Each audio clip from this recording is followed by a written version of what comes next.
Tafadan an talbum the show must go on le Shirley Bassey dina gai seo an sáins na nóchadaí tá an morálachas an talbum sin.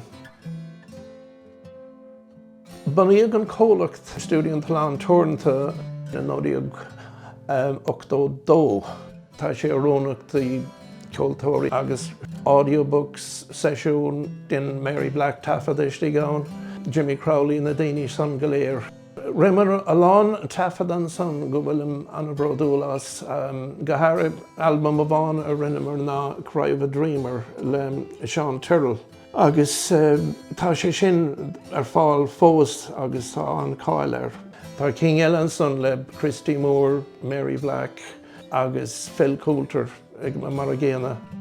Tá raon má Cernini cáiliúil déanta going ar feadh na blianta. Urbán for a scléich ó London ón Bannisteoir agus le sé go raibh Seamigh Shirley Bassey tacht saoil agus tafada dhéanamh so an dúras céan fá why not.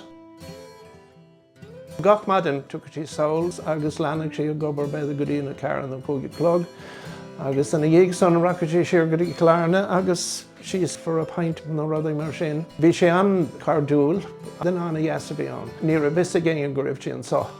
Agus bhí sé an sása lei sin.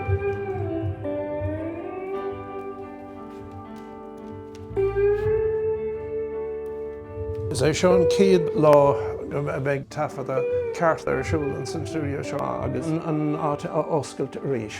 Tá Zaria Rose mar cantóir, tá Cathal Nelly ar an guitar, tá Johnny Campbell ar an bass, Eve McCarthy ar an méirchlár, agus tá Geróda daoine ag seintar an guitar comá. Sin an céadtas nó tá déanta gin san stúdio seo.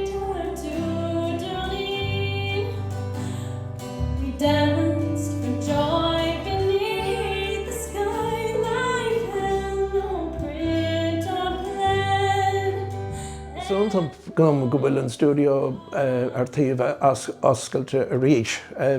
Tógadh sé beidir le bliain chun gach rud a choirliú mar a heastíonúim.